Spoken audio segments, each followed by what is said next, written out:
Assalamualaikum warahmatullahi wabarakatuh. Waalaikumsalam warahmatullahi wabarakatuh. Alhamdulillahirabbil alamin wassalatu wassalamu ala asrofil anbiya'i wal mursalin wa ala alihi wa ashabihi rasulillahi ajma'in.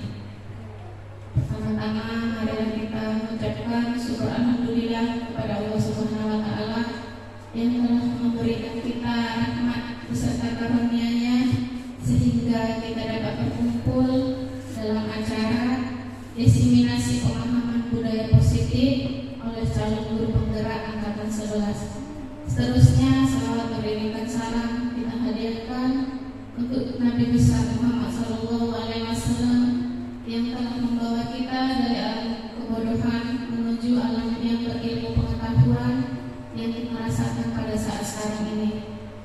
Baiklah, di sini saya sebagai pembawa acara akan membacakan acara pada siang pagi menjelang siang hari ini.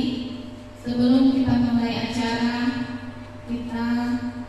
mari kita berdoa menurut agama dan kepercayaan masing-masing. Berdoa dimulai.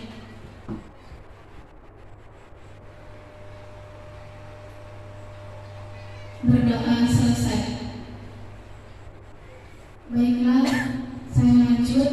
Acara yang pertama yaitu sambutan yang akan disampaikan oleh Bapak Kepala Sekolah kita. Kepada Bapak kami persilakan. Yes. Assalamualaikum warahmatullahi wabarakatuh. Alhamdulillah, alhamdulillahirabbil alamin wassalatu wassalamu ala asyrofil anbiya'i wal mursalin wa ala alihi wasahbihi rasulillahi ajma'in. Amma ba'du. Pertama sekali mari kita bersyukur kepada Allah Subhanahu wa taala yang mana masih memberikan kita kesehatan dan kesempatan untuk dapat hadir di ruang masjid ini, itu di ruang masjid SD Negeri Nomor 11 Utara dalam rangka diseminasi pemahaman budaya positif yang disampaikan oleh calon guru penggerak Pak Yupri Mulyono. Alhamdulillah Pak ini juga dari sekolah kita cukup berbangga kita. Kemudian selawat kepada Muhammad wa ala alihi Muhammad. Terusnya yang beragama lain, selamat pagi menjelang siang. Pertama sekali yang saya hormati Ibu Wakil Kepala Sekolah di dalam kurikulum yang selama ini telah membantu saya juga sekolah kita bagus aturannya. Terusnya Bapak Yupri Mulyono sebagai calon guru penggerak angkatan 11 yang telah sedang mengikuti pendidikan guru penggerak. Terima kasih banyak. Terusnya kepada bapak-bapak, ibu-ibu, serta karyawan usaha SD Negeri Nomor 11 Utara yang saya banggakan. Terima kasih banyak atas waktu yang diberikan kepada saya oleh Ibu Sutino ini dan juga CGP yang datang 11 sepertinya.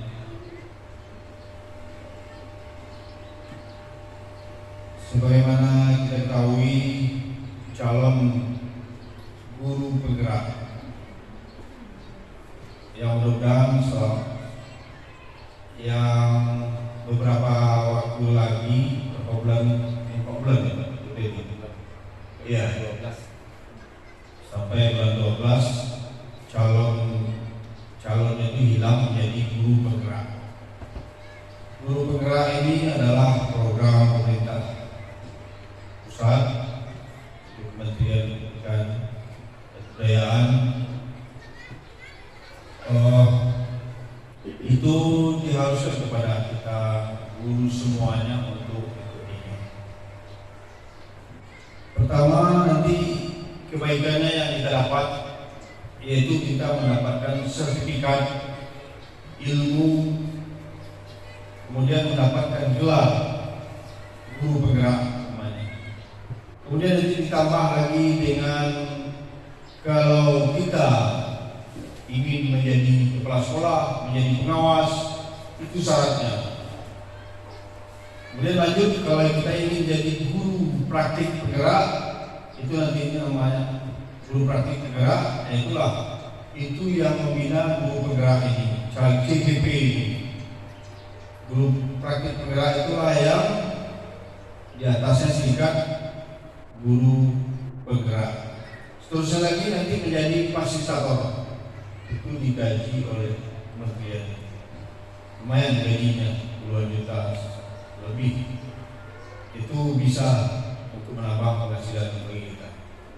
Itu susah, banyak yang ikut, tetapi banyak yang tidak lulus, susah untuk lulusnya. Sebagaimana kita tahu juga, untuk guru penggerak ini juga banyak yang akan dilalui tes wawancaranya, banyak yang akan lulus juga di tes wawancara itu, mudah-mudahan. Tapi alhamdulillah Pak Jokowi kemarin lulus tes wawancaranya hingga pendidikan. Itu tergantung, kalau ingin jadi kepala sekolah kita, yaitu memang itu jalurnya sekarang, tidak ada lagi cakek jalur kepala sekolah namanya. Jalur kepala sekolah kita itu di guru penggerak jadi dipelajari juga.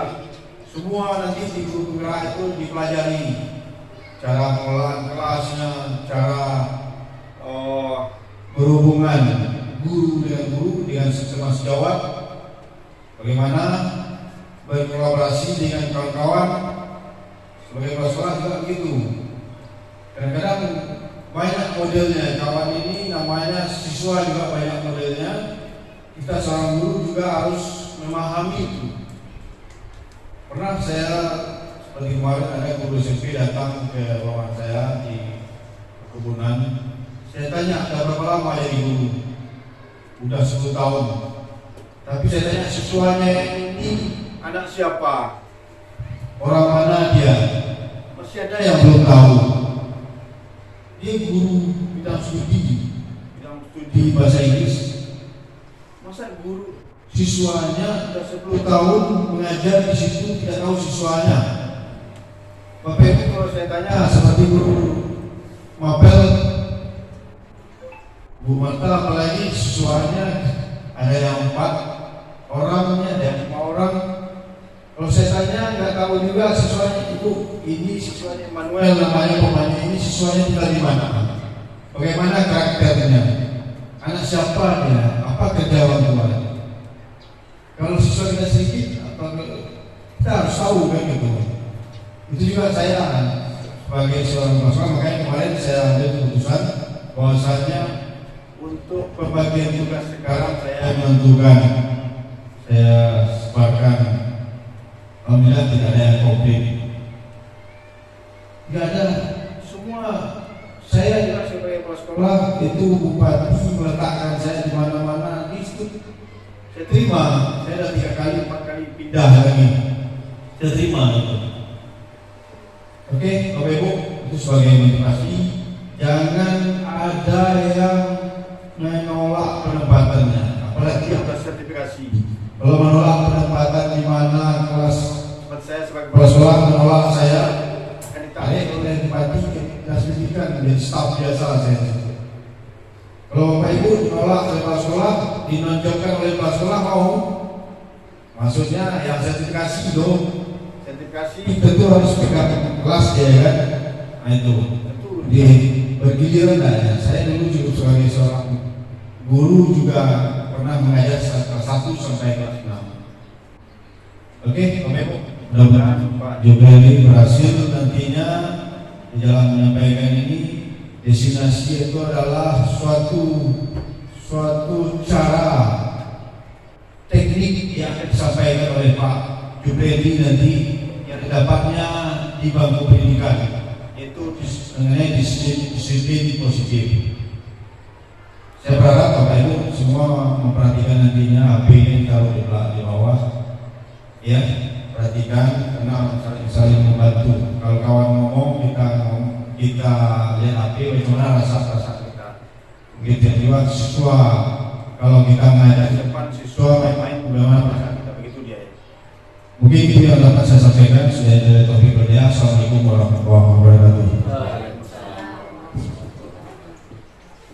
Terima kasih kami ucapkan kepada Bapak Kepala Sekolah yang telah memberikan arahannya kepada kita semua. Baiklah Bapak Ibu, kita lanjutkan acara berikutnya, yaitu penyampaian diseminasi pemahaman budaya positif oleh calon guru penggerak angkatan 11 kepada Bapak Jupriyondi Mulyono SPD. Kami persilahkan.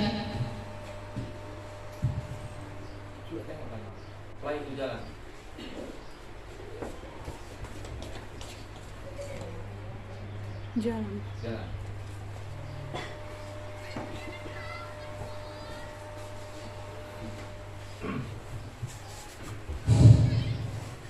Assalamualaikum warahmatullahi wabarakatuh.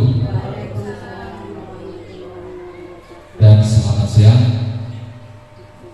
Pertama sekali tentunya kita bersyukur kepada Allah Subhanahu wa taala, Tuhan Yang Maha Esa, yang masih memberikan kesempatan dan kesehatan sehingga kita dapat hadir di ruangan kantor kita ini guna dalam rangka acara diseminasi pemahaman positif, yaitu tentang budaya positif yang akan saya sampaikan nantinya.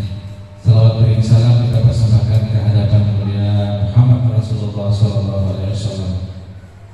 Terima kasih kepada protokol yang telah memberikan waktu kepada saya untuk menyampaikan materi ini. Yang saya hormati Bapak Kepala Sekolah SD Negeri 011 Budi Utara dan juga rekan-rekan guru yang sudah hadir di sini. Tentunya dengan semangat yang luar biasa kita akan melaksanakan acara ini. Di sini saya adalah menyampaikan materi. Di sini saya tidak bermaksud untuk menggurui ataupun menganggap diri saya lebih pintar.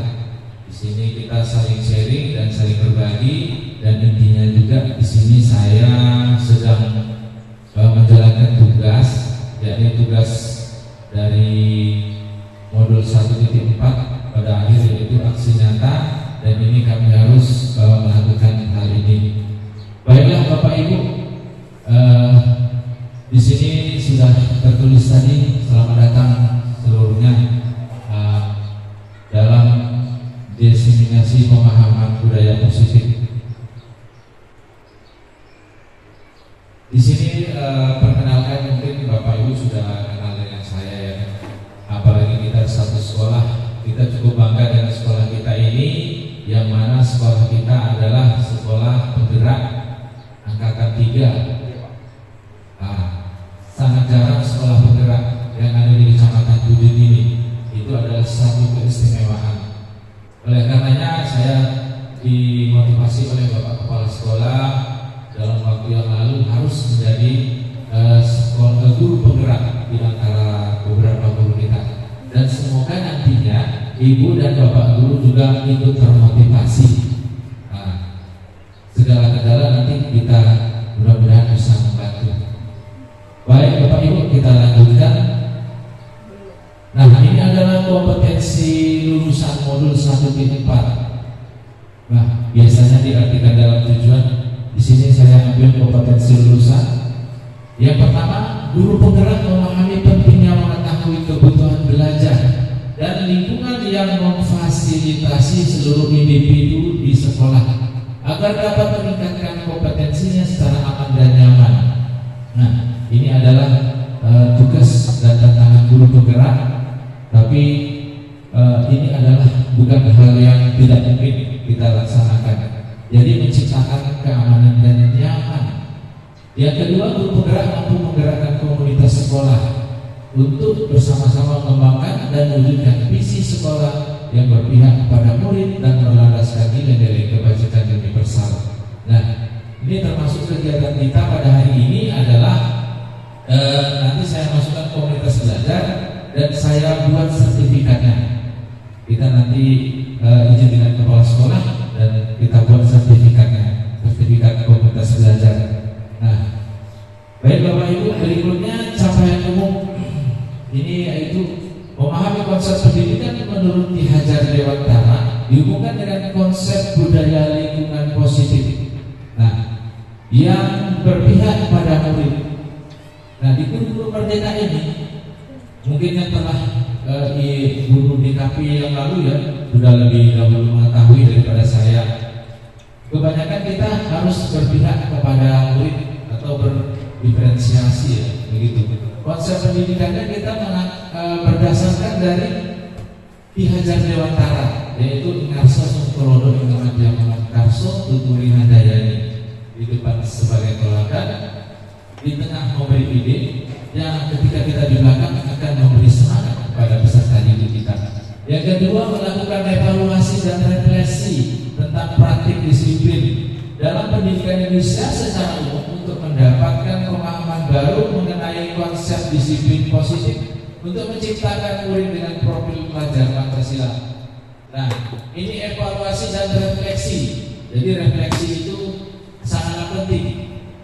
Ketika saya mendapatkan kegiatan apapun itu refleksi memang harus, bukan harus ya, tapi sangat penting nampaknya dalam era saat ini dalam pendidikan. Refleksi, apa gunanya refleksi? Tentunya kita untuk menggali apa yang telah kita alami, apa yang kekurangan pada diri kita, apa yang perlu diperbaiki. Itu biasanya refleksi seperti itu. Dan ini sebaiknya kita budayakan di dalam pembelajaran kita sehari-hari dalam kelas. Jadi setelah beberapa menit menjelang akhir, coba kita minta anak untuk merefleksikan apa yang sudah kita pelajari hari ini. Jadi perlahan peserta didik mengetahui dan terbiasa dengan hal refleksi. Yang berikutnya, memahami peran sebagai guru untuk membangun budaya positif dengan menerapkan konsep disiplin positif dalam berinteraksi dengan murid. Nah, ini yang intinya nanti kita berinteraksi dengan murid dengan bermanfaat budaya positif. Capaian khusus seperti ini mendemonstrasikan calon guru penggerak mengenai budaya konsep.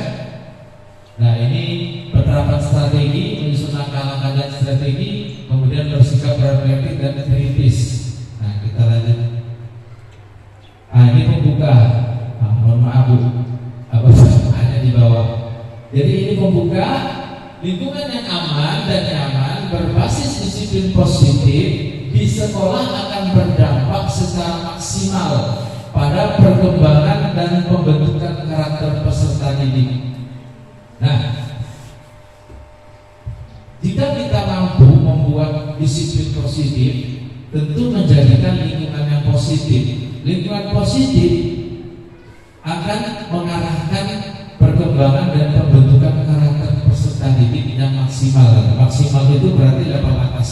Jadi berdasarkan atau berawal dari yang awalnya dulu peraturan sekolah, kemudian keyakinan sekolah, kemudian menjadi disiplin positif, kemudian menjadi lingkungan yang positif seperti itu di sekolah tadi. Berikutnya di sini ada topik dalam ekspor ini. Nah, ini ada 6 materi ya. Yang pertama itu disiplin positif dan nilai-nilai kebajikan universal. Yang kedua teori motivasi, hukuman dan penghargaan serta restitusi. Yang ketiga keyakinan kelas. Yang keempat kebutuhan dasar manusia dan dunia berkualitas. Yang kelima itu restitusi. Ada 5 posisi kontrol. Yang keenam restitusi segitiga restitusi. Nah, ini nanti akan kita kupas satu persatu. Mudah-mudahan kita nanti bisa dengan semangat mengikutinya. Kita lanjut. Nah, ini adalah struktur atau bagan. Disiplin positif itu adalah teori kontrol, choice theory. Ini adalah William Glasser. Ini adalah penemuan dia. Anda tidak bisa mengontrol orang lain. Di sini ada tulisan. Hanya Anda yang bisa mengontrol diri Anda. Nah ini kata seperti ini kalau kita pikirkan, kita tidak bisa mengontrol orang lain. Kita hanya bisa mengontrol diri kita. Sebagaimana kata Ki Hajar Dewantara, kita hanya dapat sekolah atau guru hanya dapat menuntut peserta didik. Namun peserta didik itu akan tumbuh dengan kodratnya yang sudah ada pada dirinya. Kita hanya menuntutnya, begitu. Yang berikutnya makna disiplin. Nah ini, kalau kita lanjut sebelah kanannya, semua perilaku memiliki tujuan. Nah, semua kelakuan atau perilaku atau tindakan setiap siswa itu memiliki tujuan, yaitu menurut teori motivasi Bapak Ibu di sini, yang pertama untuk menghindari hukuman. Jadi perbuatan anak itu yang pertama salah satunya untuk menghindari hukuman. Yang kedua untuk mendapatkan imbalan atau hadiah ataupun penghargaan. Yang ketiga untuk menghargai diri sendiri. Nah, kira-kira dari tiga ini yang baik mana? Dari 1, 2 atau 3? Nomor 3 ya. Nah, untuk menghargai diri sendiri. Nah, ini akan inilah nantinya yang akan kita tuntun anak ini. Yang berikutnya ada nilai-nilai kebajikan universal. Nilai-nilai kebajikan universal itu maknanya adalah nilai-nilai kebaikan yang dapat dijalankan oleh semua anggota tersebut atau secara hal yang ramai, kan begitu, universal. Kemudian berikutnya ada model berpikir. Itu menang-menang, kolaborasi dan konsensus, menciptakan pilihan baru, pengembangan komunitas berbasis aset. Yang berikutnya ada 5 posisi kontrol, penghukum, pembuat merasa bersalah. Yang ketiga sebagai teman.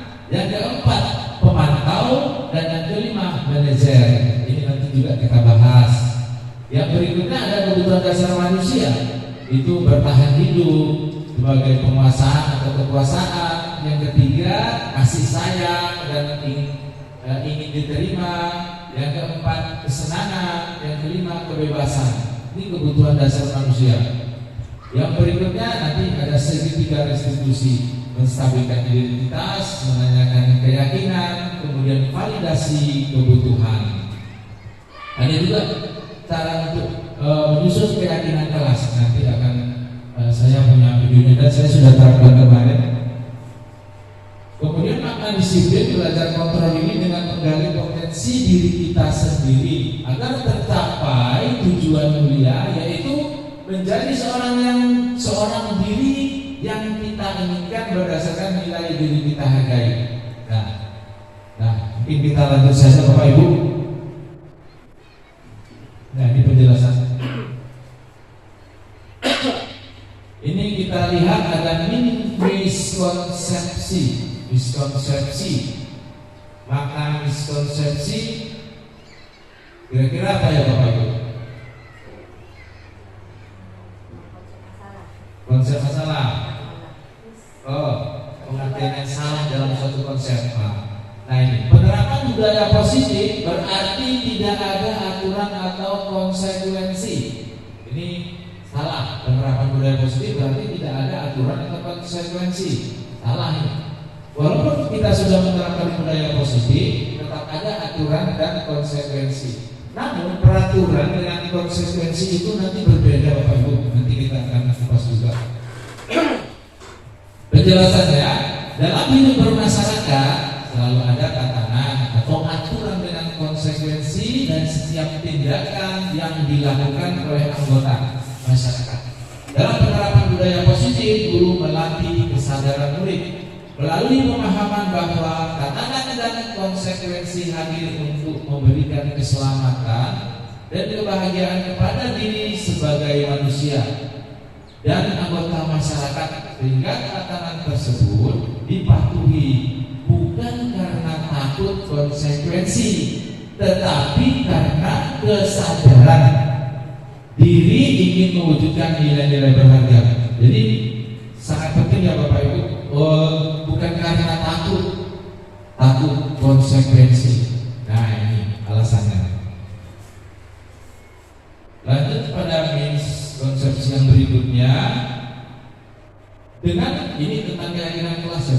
dengan membuat keyakinan kelas dan ditempelkan di depan kelas, maka sudah cukup, tidak perlu ada tindak lanjut, tidak ada konsekuensi, tidak ada refleksi. Nah, ini salah penjelasannya. Kesadaran hadir dari dalam diri atau internal, sementara hukuman penghargaan, memberikan hadiah dalam bentuk barang atau status, konsekuensi maupun apresiasi semuanya hadir dari luar diri yang diberikan oleh orang lain. Untuk menghadirkan kesadaran ini dibutuhkan konsistensi dari seluruh komunitas sekolah dan sistem pendukung untuk melakukan tindak lanjut, memastikan konsekuensi dijalankan dengan bertanggung jawab dan diskusi refleksi setiap saat. Apa langkah-langkahnya? Langkah-langkah dalam menghadirkan kesadaran ini merupakan satu contoh melatih murid dan guru dalam berpikir lambat menggunakan bagian otak luhurnya. Nah, di sini juga kemarin saya kan selama ini kita mengerti bahwa dalam profil pelajar Pancasila berpikir kritis, begitu ya Bapak Ibu ya. Jadi berpikir kritis itu berarti berpikir cepat begitu ya dalam mengambil memutuskan suatu masalah yang dihadapi. Nah, tetapi setelah saya belajar kemarin, ternyata berpikir lambat itu sangat disalahkan juga.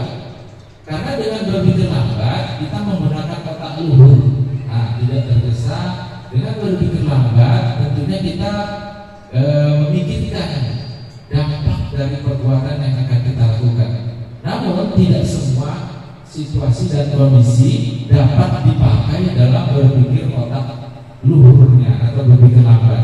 Dalam situasi mendesak kita tidak memakai ini, jadi kita sesuaikan.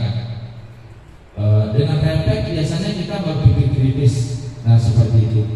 Jadi ini mungkin untuk memecahkan masalah yang tidak mendesak, sebaiknya kita pakai menggunakan berpikir lambat dengan menggunakan otak luhur kita.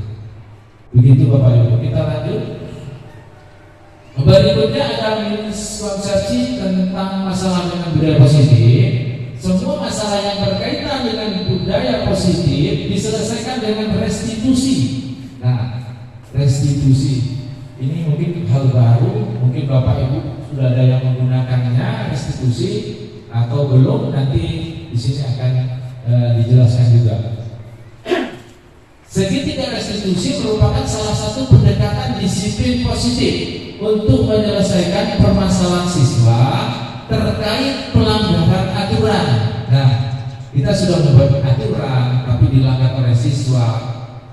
Sebaiknya kita menggunakan segitiga restitusi dalam pemecahannya. Jangan gunakan hukuman, Bapak Ibu, begitu. Pendekatan ini menekankan pada dialog. Dialog itu percakapan, bukan tindakan menggunakan fisiknya. Kemudian tanggung jawab. Nah, ini tanggung jawab. Dan pemulihan alih-alih hukuman. Jadi hukuman dialihkan. Sebelum melakukan pendekatan restitusi, pendidik seharusnya sudah menegakkan keyakinan kelas. Nah, ini keyakinan kelas dengan kesepakatan kelas, maka keyakinan kelas dibuat. Ini Bapak Kepala Sekolah sudah pernah menyampaikan ini ya, jauh-jauh hari. Nah, ternyata di sini saya pun belajar ini lagi.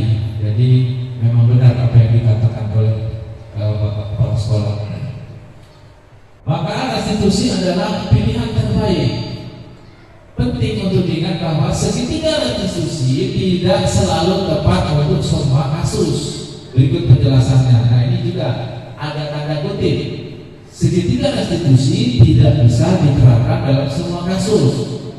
Mungkin dalam kasus besar kriminal, dalam sekolah menengah atas, mereka saling mungkin tawuran, saling udah berbuat kriminal, ya kan, berkelahi secara kasar. Mungkin restitusi tidak lagi, sudah kriminal, maka akan mungkin ke jalur hukum seperti itu. Jadi restitusi dipakai untuk biasanya pelanggaran aturan atau keyakinan kelas yang ada di sekolah. Karena umumnya di sekolah dasar pelanggarannya hanya seperti itu, kan tidak terlalu berbahaya.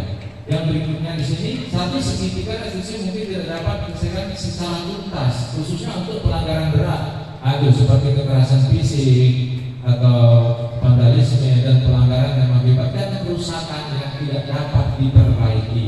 Nah ini biasanya kalau tawuran hancur kan, umpamanya fasilitas hancur itu tidak dapat diperbaiki, maka akan dialihkan oleh hukum. Seperti cedera fisik, kerusakan properti yang parah, diperlukan intervensi yang lebih tegas dan terstruktur, memastikan keamanan dan ketertiban sekolah. Kita lanjut Bu. Ini miskonsepsi. Semua masalah yang berkaitan dengan budaya positif diselesaikan dengan restitusi.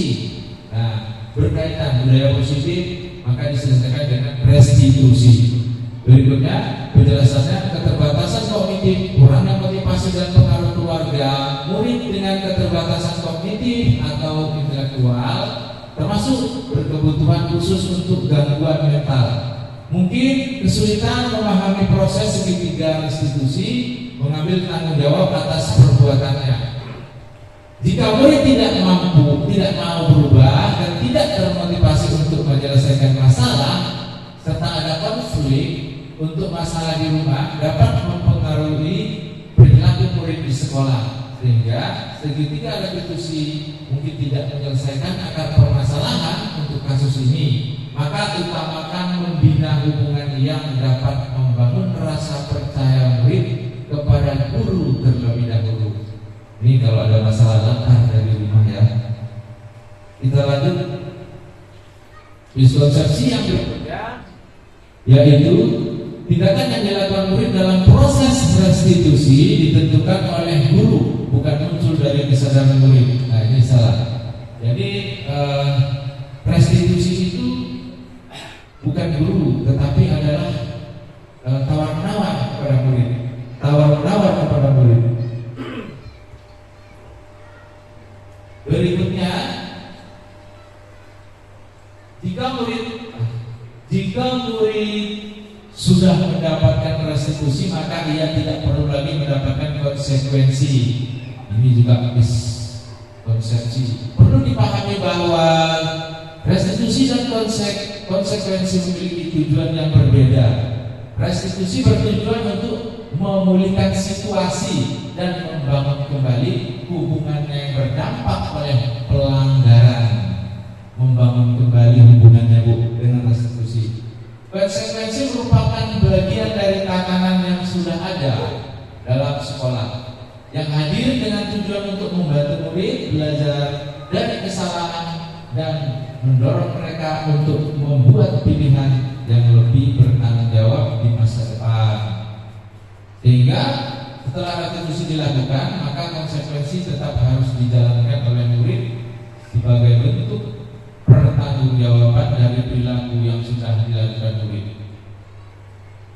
Baik Bapak Ibu, sampai sini ada pertanyaan?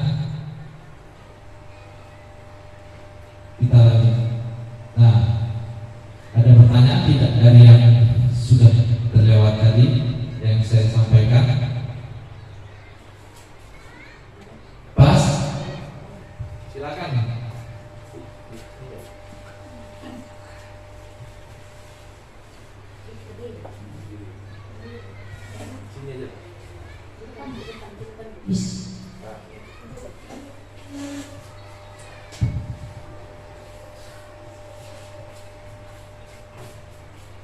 Baik,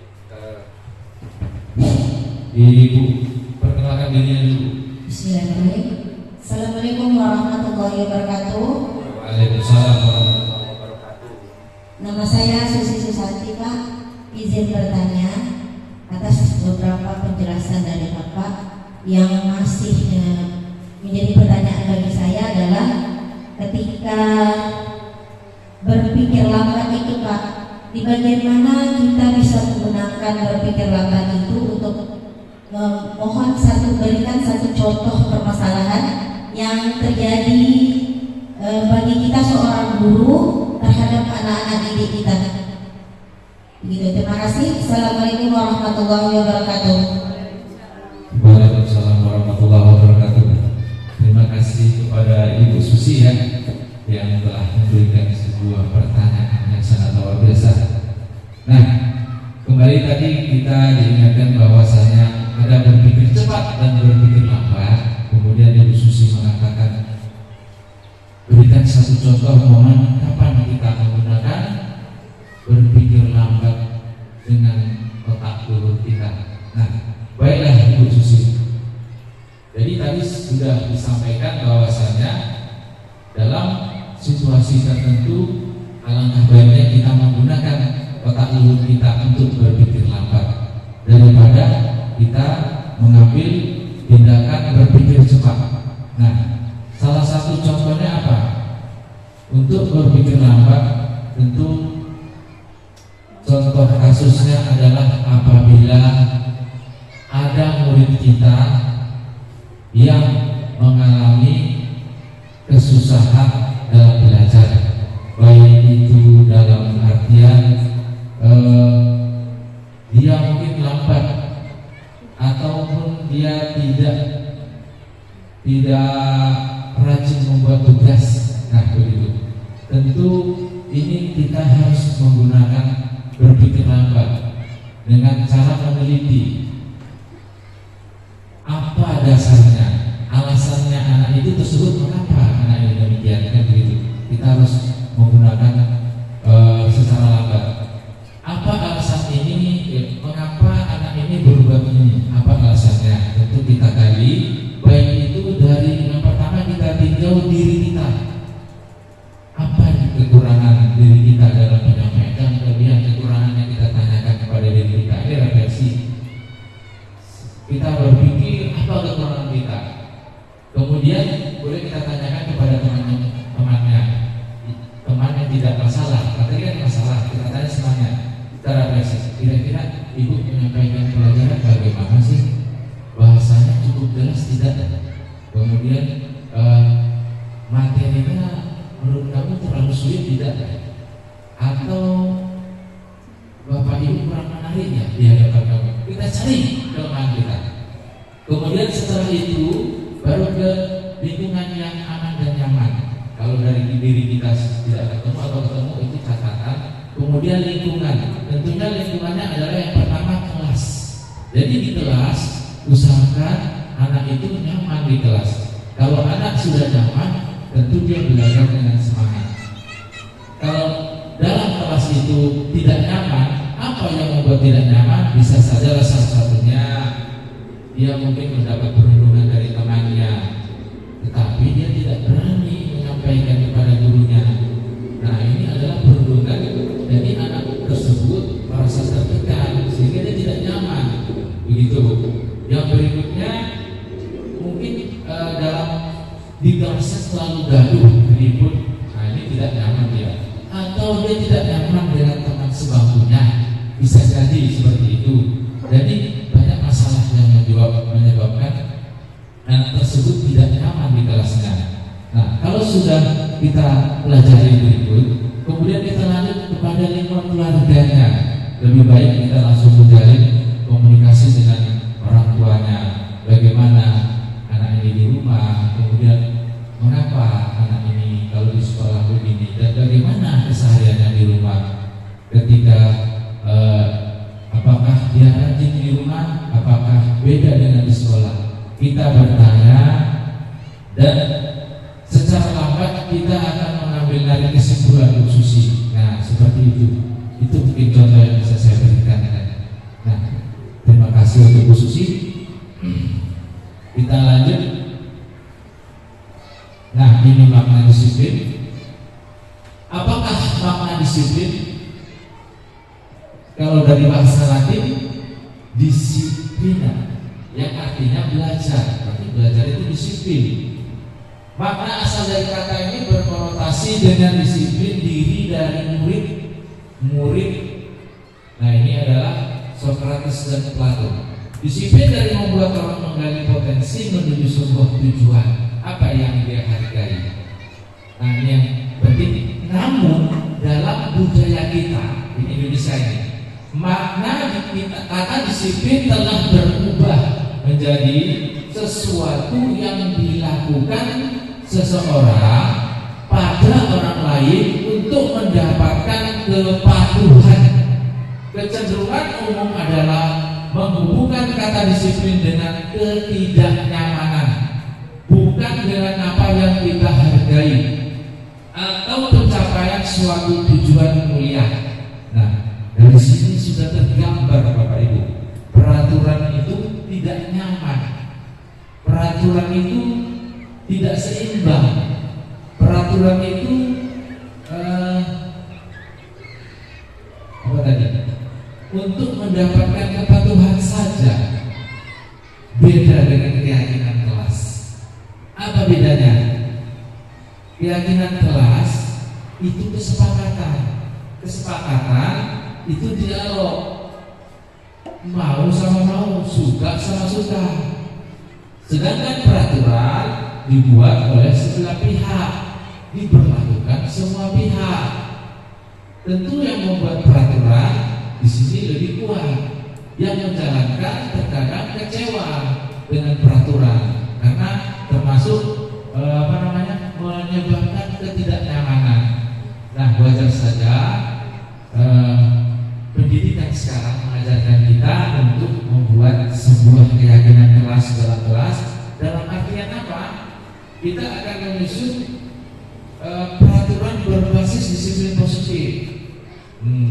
Contohnya kayak kelas nanti ada hadir tepat waktu, itu nilai apa?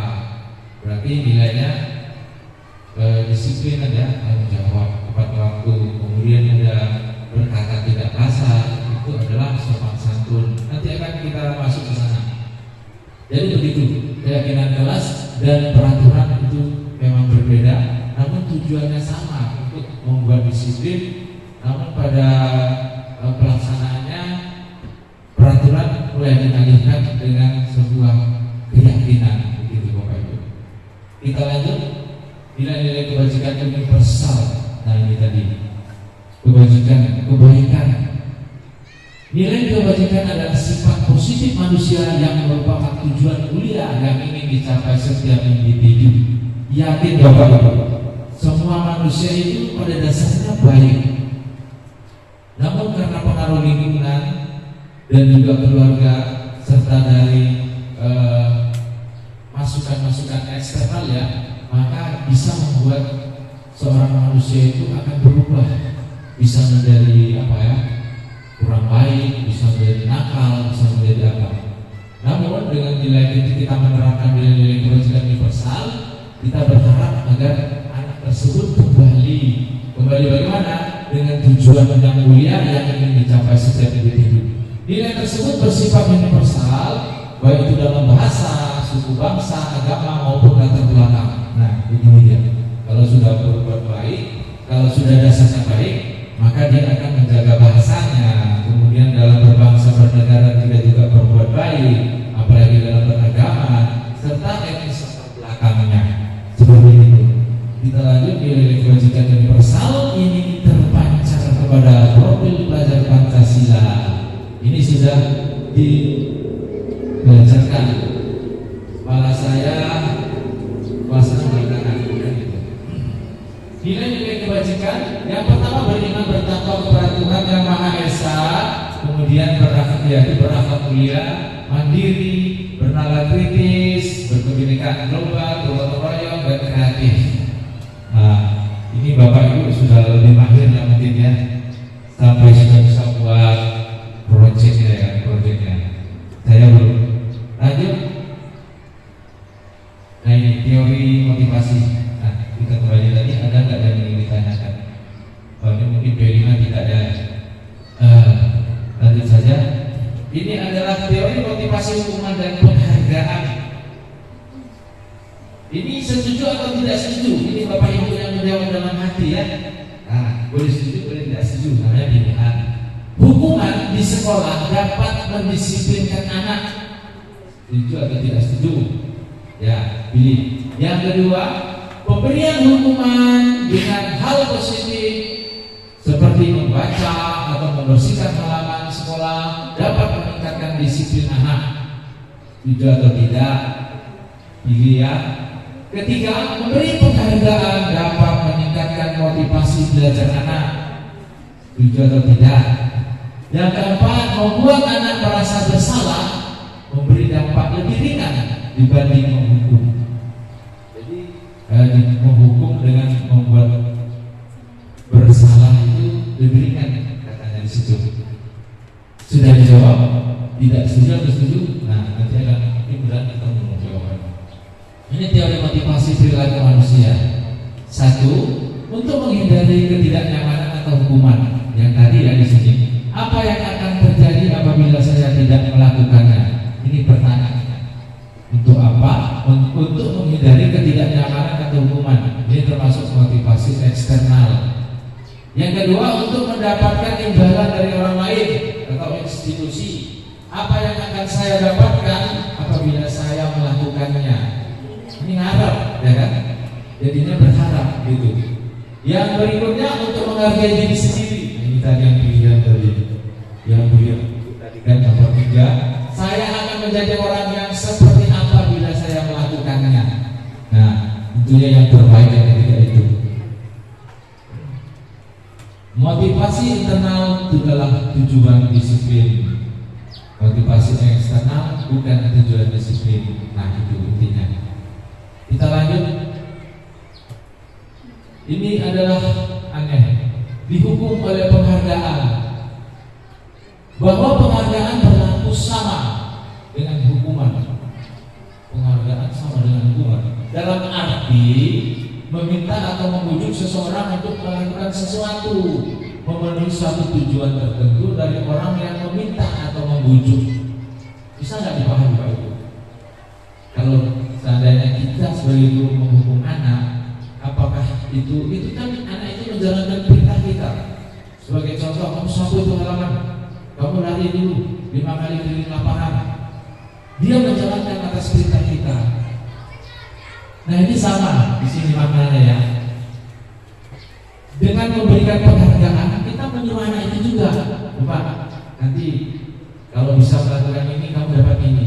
Kan kita menyuruh juga. Itu menurut pemahaman saya seperti itu. Kemudian dorongan eksternal dan akan ada faktor ketergantungan. Nah, ini bahayanya atau sisi negatifnya dari penghargaan ataupun merupakan pemberian imbalan kepada anak akan berdampak itu tadi, ketergantungan. Ibu, hari ini kamu ibu kasih ini ya, bisa menjawab soal. Besok, Bu, saya jawab soal kasih permen lagi enggak? Nah, ketika permen enggak ada, dia nggak mau jawab. Enggak ada lagi permen, aku enggak jawab lah. Nah, mungkin 1-2 kali bisa, tapi dalam berkelanjutan tidak. Jadi akan berdampak seperti itu Bapak Ibu. Kita lanjut. Tindakan dulu. Ini hukuman atau konsekuensi. Nanti menurut Bapak Ibu pilih ya di kolom sini. Nah, ini kalau hukuman atau konsekuensi gitu ya. Yang pertama itu mencatat 100 kali dalam buku kalimat. Saya tidak akan terlambat lagi karena terlambat datang ke sekolah, gitulah.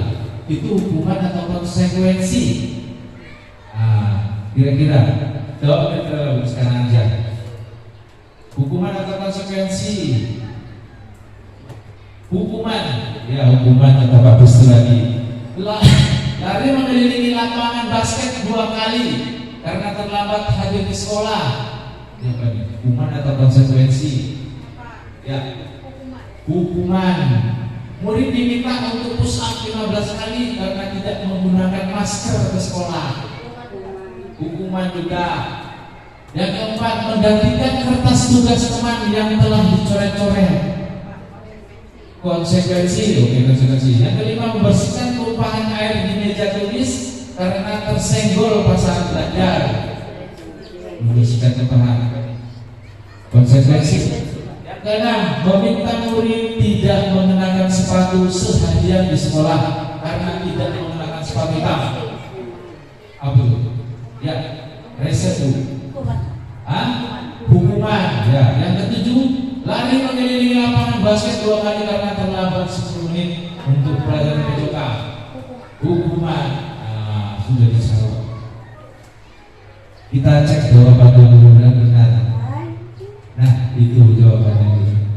Jadi seperti itu Jadi mencatat itu hukuman, murid diminta untuk pusat hukuman, mengganti kertas konsekuensi, tuliskan kepada konsekuensi. Nah, yang menjadi nomor 7 itu konsekuensi ya di situ. Nah, 2 kali karena terlambat. Padahal ini yang bersama dengan yang nomor 2. Tapi ini materi saya teruskan. Bukan saya yang buat. Saya yang edit. Kita lanjut. Nah iya PJOK, karena PJOK cocok ya. Oh iya, cocok banget. Memang menjadi pemanasan ya PJOK. Oh iya. Iya ya, di sini PJOK yang terbaca tadi ya. Lanjut lagi. Berikutnya ini adalah hukuman, kemudian disiplin, konsekuensi, restitusi. Nah, hukuman sesuatu yang menyakitkan harus terjadi, harus hukuman ya kamu harus kan gitu, kita itu harus. Kemudian konsekuensi sesuatu harus terjadi. Nah, sesuatu yang menyakitkan tapi tidak menyakitkan. Kenapa? Karena sudah kita sepakati di awal suka sama suka, ya, jadi tidak menyakitkan. Kemudian restitusi merupakan pilihan. Restitusi pilihan. Kamu pilih. Kamu kan sudah buat pelanggaran, sudah buat kesalahan. Kira-kira keyakinan kelas apa yang dilanggar? Ini Pak. Kira-kira kamu bisa nggak memperbaikinya? Bisa Pak. Coba ceritakan sama Pak Guru. Apa kira-kira yang bisa kamu lakukan untuk merubah kesalahan ini? Nah, tentu dia berpikir. Dia berpikir sendiri. Jadi pilihan, berikan dia ya, dengan restitusi. Restitusi memberikan pilihan ya Bapak Ibu. Yang kedua itu hukuman tidak nyaman untuk murid. Anak untuk jangka waktu panjang, hukuman tidak nyaman, dia akan terbayang itu. Yang pernah dipukul Pak Guru pakai roll. Nanti sampai SMA, aku dipukul Pak Guru. Sangat kejam hukumannya kan, sampai membekas di dalam dengannya ya kan. Betul kan Betul. Nah, maksudnya sampai sekarang.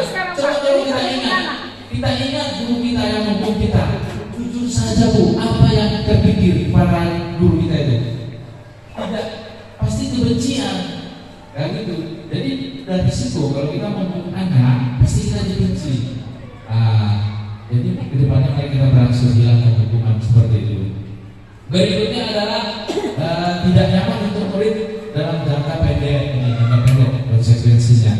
Dia tidak aman juga, tapi jangka pendek. Yang berikutnya restitusi menguatkan untuk murid agar dalam jangka panjang, menguatkan murid dalam jangka panjang dengan restitusi. Dia akan mengingat, aku tidak akan ulang kesalahan yang sama lah. Aku malu, aku dipanggil Pak Guru begini, aku sudah berjanji buat itu. Kemudian korban mendapatkan keadilan. Di sini korban bisa diabaikan. Nah, karena diabaikan apa? Dia tidak bertindak konsekuensi gitu kan. Kalau hukuman tetap juga. Korban mendapatkan ganti. Gantinya adalah apa? Tentunya mendapatkan nilai kebajikan dari dalamnya, dari dirinya sendiri. Kemudian murid tersakiti dalam hukuman, dalam konsekuensi murid dibuat tidak nyaman saja, tapi tidak tersakiti. Dia tidak nyaman, tapi tidak tersakiti. Kalau dihukum tersakiti. Yang berikutnya anak mendapatkan penguatan, restitusi. Bapak Ibu, ada yang ditanyakan? Nah, ini lanjutan dari tadi. Perilaku pasif meningkat, penguatan hanya bertahan dalam jangka pendek. Kemudian masalah terpecahkan, restitusi. Dalam sistem tidak akan berjalan bila murid tidak takut. Wah ini kalau hukuman ini negatif ya, yang hukuman tadi negatif jadi ini netral dan positif kalau kita luruskan ke atas. Kemudian peraturan adalah kamu harus, nah ini, peraturan ini, hukuman ini. Murid anak membenci peraturan. Murid mulai membenci peraturan. Kemudian penguatan memperlakukan monitoring, ini membantu penerapan. Apa peraturannya? Mampukah kamu melakukannya? Ini konsekuensi ya. Kita harus pakai ini dialognya. Kalau kita buat konsekuensi, jangan berpihak sendiri. Kita tanya pada anak itu, kira-kira kamu kalau melakukan melanggar keyakinan yang ini apa kira-kira? Pasti anak menjawab, anak punya ide. Baik Pak, kami akan begini. Tapi kadang-kadang anak SD ini idenya malah jadi hukuman. Baik Pak, saya lari 10 kali lapangan, jadi hukuman itu. Kita nggak gitu kan? Oh nggak bisa, kita harus memilih juga apa yang hukuman dan apa yang konsekuensi. Murid anak menghormati peraturan. Nah di sini kata yang bagus-bagus. Murid belajar bertanggung jawab, fokus pada pemecahan masalah, apa yang kamu yakini, apa yang bisa kamu lakukan. Murid menghormati dirinya dan orang lain. Menghormati dirinya dan orang lain. Karena menghormati ini sudah mulai tipis ya di muka bumi. Seperti itu. Nah, untuk yang berikutnya adalah restitusi. Ini ya. Apa itu restitusi? Restitusi adalah proses menciptakan kondisi bagi murid untuk memperbaiki kesalahan mereka, sehingga mereka dapat kembali ke kelompok mereka dengan karakter yang lebih kuat. Kita membawanya untuk kembali ke kelompoknya. Kelompok yang mana ini? Kelompok yang baik dengan karakter yang lebih kuat tentunya. Karena Pak, dia telah pernah berbuat kesalahan, kita kembalikan dia ke kelompoknya, tentu dia sudah pemahaman dengan karakter yang lebih kuat pada dirinya. Seperti itu, ini adalah dari Gosen 2004. Lanjut, apa itu restitusi? Lanjut lagi.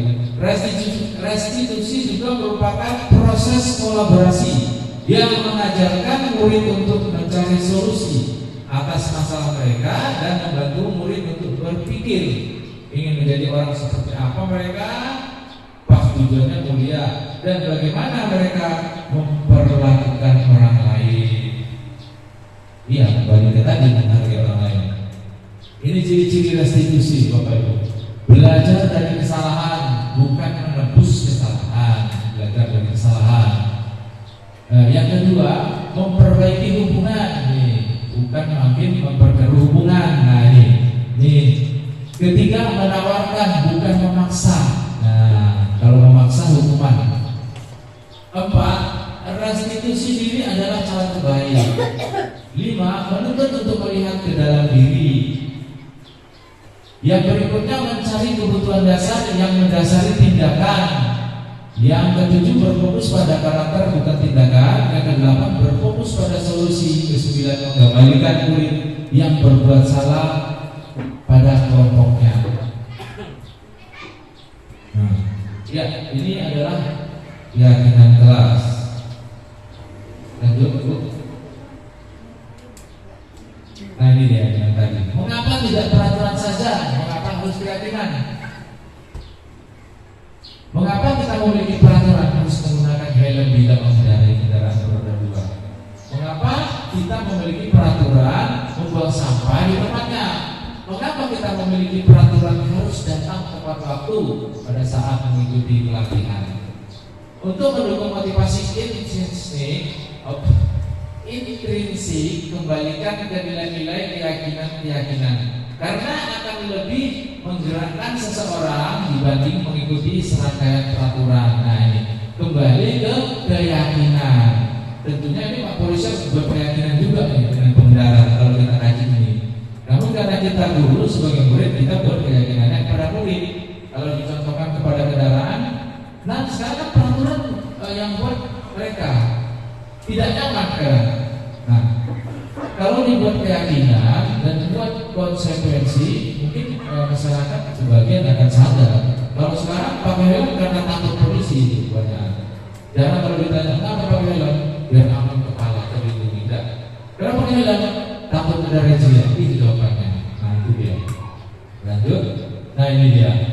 Peraturan selalu kembalikan buku ke tempatnya. Dilarang mengganggu orang lain. Hadir di sekolah 15 menit sebelum pembelajaran dimulai. Dilarang melakukan kekerasan. Dilarang menggunakan narkoba bergantian atau menunggu giliran. Gunakan masker. Jangan berlari di kelas koridor. Nah, ini. Coba kita lihat berikutnya, Bu. Sama atau tidak ya? Next. Yang bawah ini saya ganti ya karena tidak sesuai. Ini selalu ini peraturan kemudian kita alihkan menjadi keyakinan kelas, itu maksudnya Bu. Selalu kembalikan buku ke tempatnya. Nah ini mungkin nilainya yang dituju adalah kerapian kelas ya. Jadi bisa ditangkap dalam keyakinan kelasnya adalah kerapian kelas. Nah bagaimana tindakannya? Selalu mengembalikan buku ke tempatnya. Apapun sapu apa yang diambil dikembalikan. Kemudian yang kedua, dilarang mengganggu orang lain. Apa nilai kebajikan yang dituju? Jika tidak mengganggu orang lain, itu menghargai orang lain. Dengan menghargai orang lain, kita tidak semena-mena berbuat kasar, tidak sembarangan berkata yang kurang ajar juga kepada orang. Kemudian hadir di sekolah 15 menit. Ini bisa dituangkan dalam keyakinan kelas, yaitu tepat waktu. Tepat waktu. Yang berikutnya, saling menyayangi. Di sini dilarang melakukan kekerasan. Nah, ini berkelahi kan? Kalau sudah berkelahi berarti tidak ada sayang di antara murid itu. Nah, kalau kita sudah tulis keyakinan, mudah-mudahan bisa. Gitu. Yang berikutnya dilarang menggunakan narkoba. Ini sudah terlalu ini SMA ini biasanya ya. Menjaga kesehatan. Nah, bergantian atau menunggu giliran ini tertib. Melaksanakan tugas piket itu tanggung jawab. Kemudian dilarang berkata kasar itu sopan santun. Jadi ini boleh diterapkan di keyakinan kelas. Ya Bapak. Kita next. Nah ini budaya positif. Ini adalah lingkaran apa namanya? Lingkaran disiplin ya. Diawali dari peraturan kelas. Jadi peraturan kelas itu cenderung di tengah dia. Karena bentuknya peraturan kelas. Peraturan kelas kita ganti menjadi keyakinan kelas, dia lebih luas. Jika keyakinan kelas dapat dilaksanakan, maka akan terjadi lingkungan positif. Lingkungan positif itu akan berbudaya positif dalam cakupan yang luas. Di mana dia di rumah, di masyarakat, apalagi di sekolah untuk dan dia itu diharapkan. Tapi ini tantangan karena anak sekolah zaman sekarang seperti ini ya. Kita lihat. Nah ini dia. Ya ini inilah yang dimaksud dengan segitiga Y. Nah, terdengar, terlihat, berperilaku. Ada tampak seperti, tidak tampak seperti. Kita baca, terdengar. Satu orang berbicara, yuk saya bantu. Itu terdengar karena dengan ucapan. Kita bisa selesaikan ini bersama. Terima. Terima kasih atau terima. Tolong ya, permisi. Boleh saya pinjam? Nanti akan segera saya kembalikan. Nah itu adalah merupakan dari yang terdengar. Yang berikutnya terlihat. Ini. Berempati terhadap perasaan orang lain. Ini memegang barang milik orang lain hanya dengan izin. Nah ini terlihat nih. Yang berikutnya mendengarkan dengan seksama. Tidak musik berarti serius. Yang berikutnya senantiasa berbuat baik. Nah, berarti dari dalam diri, bukan karena sesuatu berbuat baik. Kemudian berbagi itu terdengar, terlihat. Kemudian berperilakunya apa? Tersenyum ramah, memberikan salam hormat, kemudian berjabat tangan, meletakkan tangan di dada saat saling, kemudian memberikan ruang bekerja, kemudian postur tubuh yang tenang. Nah, dari ketiganya ini ada perbedaan Bapak Ibu. Bisa dilihat ya. Dulu terdengar, terlihat, berperilaku. Berarti kalau terdengar itu dengan ucapan dia. Kalau terlihat biasanya dengan tindakan atau dengan perasaan. Nah, kalau terlihat dengan perasaannya ya. Kalau berperilaku baru langsung dari tindakan seperti itu. Kemudian di situ ada tabel hormat. Itu tampak seperti datang tepat waktu. Kalau tidak tampak sering hadir terlambat. Ini kebalikannya ini. Ini tampak seperti, tidak tampak seperti. Menyapa teman dengan guru setiap hari. Tidak tampaknya, tidak acuh kepada teman dan guru. Kemudian mengembalikan barang teman yang telah dipinjam dan mengucapkan terima kasih. Yang tidak tampak tidak mengembalikan barang yang telah dipinjam dan meletakkannya sembarangan saja. Ini banyak terjadi, kepinjam tidak dikembalikan dengan baik-baik, maka terjadi pergaduhan seperti itu. Berikutnya ini eksplorasi keempat kebutuhan dasar manusia. Kita lanjut, ini kebutuhannya. Kebutuhan dasar manusia ada 4 menurut yang saya pelajari. Itu untuk bertahan hidup, ya. Tapi di sini tidak ada dibuat makanan lain pula. Itu ada kebutuhan dasar manusia yang lain. Ini penguasaan, kebebasan, kesenangan, kasih sayang, dan rasa diterima.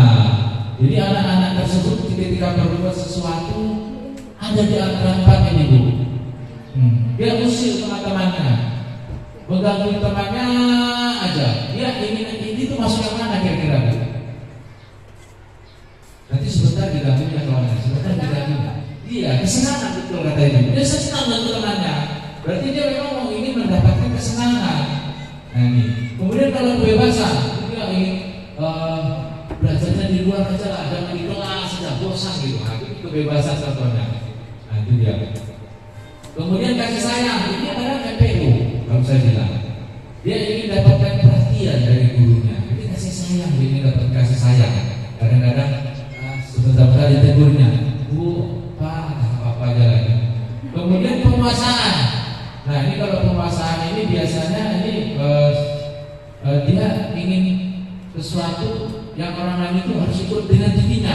Penguasaan, dia ingin menguasai seperti itu. Nah itu Bapak Ibu, kita lanjut. Berikutnya adalah perilaku siswa. Ini perilaku memukul teman yang menghinanya. Nah ini ada yang terjadi banyak ya. Kebutuhan yang mungkin berusaha dipenuhinya, ini kan? Ya, di sana dia memukul. Kebutuhan yang ingin dipenuhinya adalah kekuasaan. Dia ingin berkuasa, tak boleh orang lain dari dia. Itu dikuasainya, dipukul ya lah. Nah itu. Kemudian pertanyaan pada siswa, apakah ada cara untuk memenuhi kebutuhan kekuasaan tanpa melakukan kekerasan? Ini adalah pertanyaan ketika ada kekerasan oleh anak. Kita next. Perilaku siswa menyebarkan gosip tentang teman sekelas. Ini dia. Itu tentang teman sekelas. Ini kebutuhan yang mungkin berusaha dipenuhinya, cinta kasih sayang, itu sini. Yo, kalau sekarang apa ya? Kepo. Iya, menjelek-jelekan orang lain. Baik ini. Mungkin ada orang yang akan suka sama dia ya, gitu ya. Kalau dia begitu-begitu, ini orang alhamdulillah. Dia punya informasi banyak kan. Mungkin seperti itulah ya. Jadi ada yang ingin dia capai. Apakah ada cara untuk memenuhi kebutuhan cinta dan kasih sayang tanpa merusak reputasi orang? Tentunya ada. Adalah. Berikutnya, nah ini perilaku siswa menjatuhkan teman saat teman sedang berjalan di lorong sekolah, di sorong. Kebutuhan yang ingin dicapai itu senang. Senang ya, senang aja mengganggu teman. Nah, pertanyaannya, apakah ada cara untuk memenuhi kebutuhan senang tanpa menyakiti orang lain? Ada. Lanjut. Nah ini posisi kontrol. Nah ini posisi kontrol. Kita dulu harus punya posisi kontrol. Di manakah kita berada? Nah ini motivasi. Identitas gagal, ibu. Identitas gagal. Kemudian identitas berhasil. Identitas berhasil sukses kontrol diri. Dari dua. Yang pertama, guru berbuat, menghardi, menunjuk-nunjuk, menyakiti, menyindir, itu adalah ciri penghukum. Nah, ciri penghukum. Berikutnya, apalagi kalau kamu tidak melakukan, awas ya, ancaman. Ini penghukum juga. Yang berikutnya, memberontak, menyalahkan orang lain, bahkan berbohong. Ini penghukum juga. Dia adalah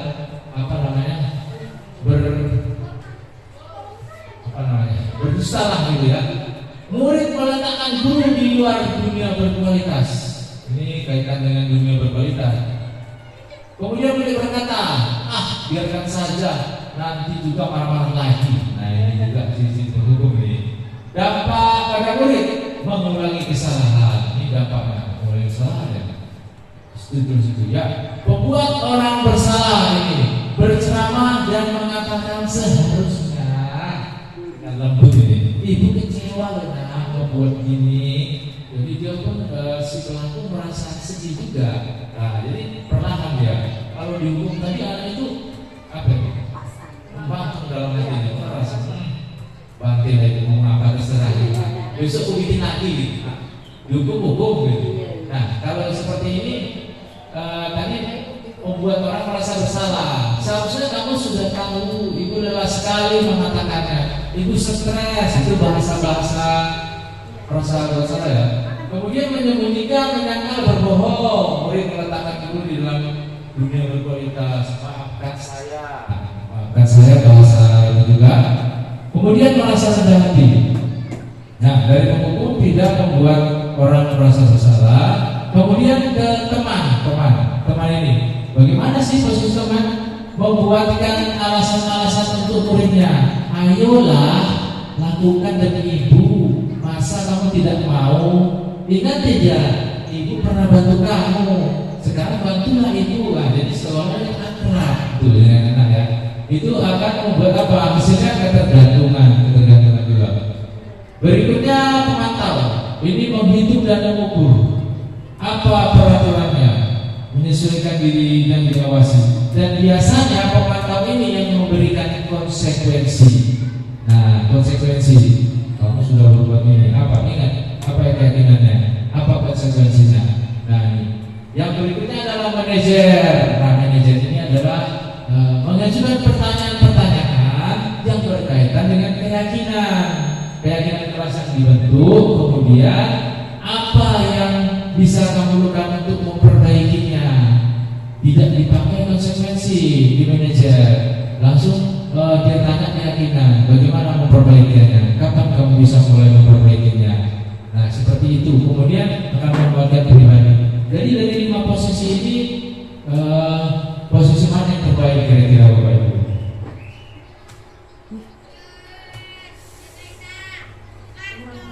Posisi? Ya.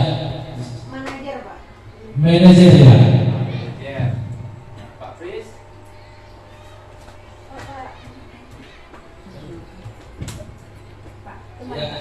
Teman. Ada lagi? Membuat orang merasa bersalah. Ya. Dari kelima posisi kontrol ini posisi kontrol dulu ya. Yang tidak baik cuma satu, penghukum. Membuat orang merasa bersalah itu bagus, jadi teman juga bagus, pemantau bagus, manajer bagus. Tapi yang terbaik adalah posisi manajer. Nah, namanya manajer. Manajer itu cuma mengingatkan lagi pertanyaan. Dia tidak bersalah. Apa yang kamu lakukan? Ingat tidak keyakinan yang kita keluar? Ingat Pak, apa yang kita keluar? Dia sebutkan kesalahannya. Setelah yang sebutkan kesalahannya, kemudian kira-kira apa yang perlu diperbaiki. Nah, kita next lanjut. Nah, ini posisi kontrol. Nah, ini perlu dibaca kan? Nah, ini ya, 5 posisi kontrol yang diterapkan seorang guru, orang tua atau pembina. Langsung saja next. Jadi penghukum, seorang penghukum bisa menggunakan hukuman fisik maupun verbal. Orang yang menjalankan posisi hukum senantiasa mengatakan bahwa sekolah memerlukan sistem atau alat yang dapat lebih menekan murid. Penghukum berkata, patuhi aturan saya atau awas. Wah, kamu selalu saja salah, selalu. Lanjut, ini dia membuat merasa bersalah. Lanjut. Nah, ini apa ini? Nah, sekarang coba kita tonton sebentar apa ya Bu. Ini ada proses kontrol.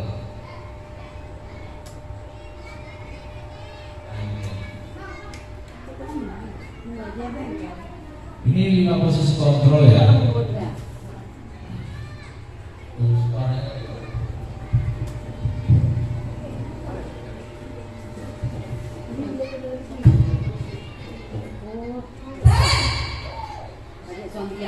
Sini kamu. Selalu terlambat. Kamu deh pasti terlambat. Maaf Bu, saya Apa? Apa coba? Alasan kamu apa lagi?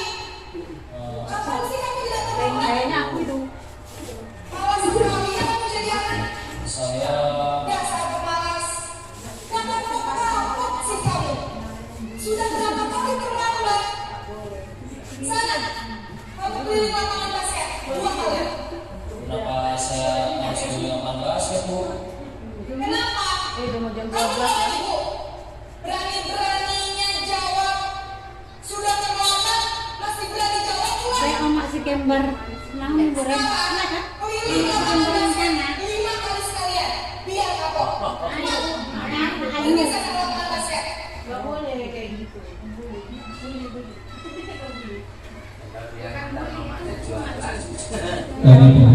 Nah ini sebagai merasa membuat merasa bersama. Kita ulang.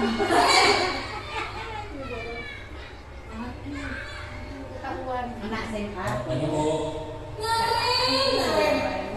Kamu kenapa terlambat lagi, Nak? Ya Ya Tuhan, ulang Naren. Mati. Kamu senang ya bikin ibu susah ya? Kalau kamu terlambat lagi, nanti ibu yang ditegur bapak kepala sekolah ya. Bisa nggak ibu tidak bisa membina kamu? Tuh, gimana ini? maaf Bu, Duh, Gusti Naren. Kamu suka ya kalau ibu tegur bapak kepala sekolah? Terus, sekarang ibu harus tulis apa ini buku absen? Ini kamu sudah sering terlambat loh. Ibu harus apa coba? maaf Bu, maaf sekali. Ya sudah, lain kali jangan bikin ibu susah lagi ya nak ya. Ibu tidak akan apa lagi kalau begini terus. Bisa jadi kan kalau ibu tegur bapak kepala sekolah. Saya cepat. Ini posisi Masih ditata kok. membuat merasa bersalah.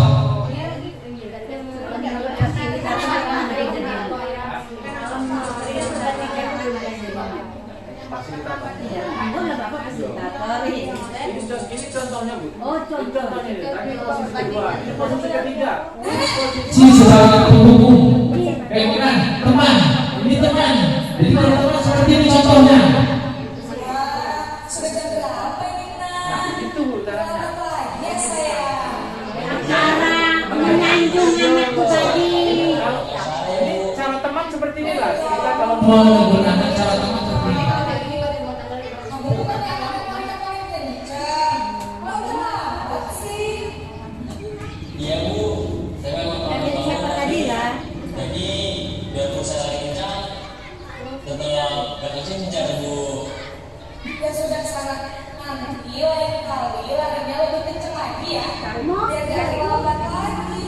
Bikin seneng ibu demi ibu. Sangat. Bisa Bu. Oh bisa sampai sekolah. Ibu beresin urusan absen kamu. Kamu ini ada geser aja. Belum. Nah ini posisi mantap. Uang sedikit lagi. Ini cewek Bu. Pulangan aja lana apa? Sebelas 59. Udahlah. Mata belkan aja mata.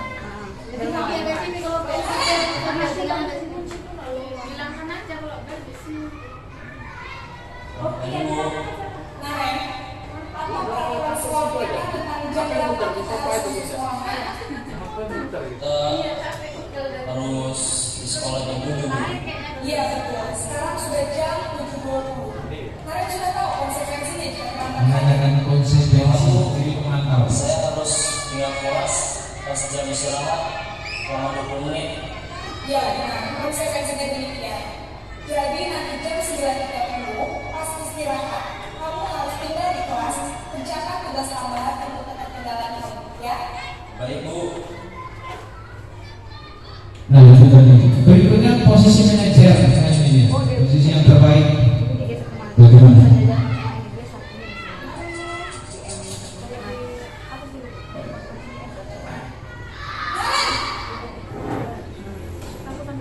Jauh juga Bu. Oh ada. Maaf Bu, saya terlambat. Ya, sekolah masuknya jam 7, sekarang sudah jam 7.20. Jadi sekarang bagaimana ini, Karen? Maaf Bu, saya lupa salam saya semalam. Baiklah, menurut kamu, keyakinan sekolah yang mana yang akan kamu tingkatkan? Menghargai diri sendiri dan orang lain mungkin ya Bu. Setuju. Jadi, apakah kalian meyakini prinsip saling menghormati tersebut? Iya Bu, saya meyakininya. Apakah kalian bersedia memperbaiki masalah keterlambatan ini? Bersedia Bu. Bagaimana kamu akan memperbaiki masalah keterlambatan ini? Saya akan coba untuk tidak lupa menyetel alat saya Bu. Baik, kalau Nah, dikeluarkan idenya sendiri. ada orang yang kira-kira bisa bantu mengingatkan tidak? Ada Bu, kata saya, Kak Emma. Ada lagi selain Kak Emma? Selain Kak Emma, ada ibu saya. Baik, jadi yang mengingatkan Aren adalah Kak Emma dan ibu kamu ya. Kira-kira akan mulai saya awal makan Aren? Setelah mulai sekolah, akan segera saya lakukan. Baik, jadi Aren akan secara alami untuk bangun besok pagi dan akan diingatkan oleh kakak dan ibu dan Aren ya. Ada lagi yang mungkin perlu dilakukan Aren agar tidak terlambat bangun lagi? Tidak ada Bu. Baik, Aren. Terima kasih untuk kerjasama kamu. Sekarang kamu perlu kembali ke kelas untuk belajar. Baik Bu, terima kasih. Nah, itulah Bapak Ibu 5 posisi kontrol guru yang ada pada diri kita. Nah, sekarang kita berpikir, kita refleksi, kira-kira di mana posisi kita tadi kan sudah dijawab oleh masing-masing sudah. Nah, kita next lagi segitiga restitusi. Nah, ini dia. Nah, ini dia. Segitiga restitusi itu seperti ini Bapak Ibu. Nah, jadi yang pertama menstabilkan identitas. Nah, ini menstabilkan identitas, kemudian validasi tindakan yang salah, kemudian menanyakan keyakinan. Ada hubungan keyakinan juga. Bagaimana menstabilkan identitas? Biasanya kalimat yang kita pakai itu adalah setiap orang pasti pernah melakukan kesalahan. Nah, ini. Jadi setiap ada anak yang berbuat salah, langkah pertamanya kalau menggunakan segitiga restitusi ialah kita tanyakan. Kalau udah dipanggil, contohnya, kamu tahu nggak? Kamu bawa panggil di sini, nggak tahu maunya kasih tahu. Kamu tadi nyontek Bapak perhatiin. Iya Pak. Kemudian, kamu tahu nggak nyontek itu salah Pak? Betul. Salah Pak. Nah ya, memang nyontek itu salah.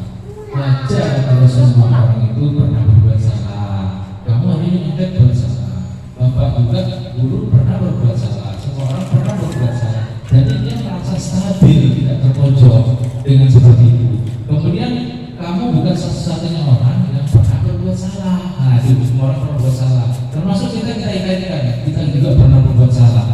Nah, kemudian validasi masalah setelah dia mengakui dan setelah stabil, kemudian di sini kan merasa dia. Kemudian kita ambil validasi. Kamu tentu punya alasan melakukan itu. Nah, alasannya kita gali. Alasannya apa? Kemudian adakah cara lebih baik untuk mendapatkan yang kamu inginkan? Dan gitu. Alasannya apa dia mencontek? Mungkin karena saya tidak bisa dari malam Pak. Saya lupa baca buku, jadi saya tidak tahu. Kemudian ada cara yang lebih baik?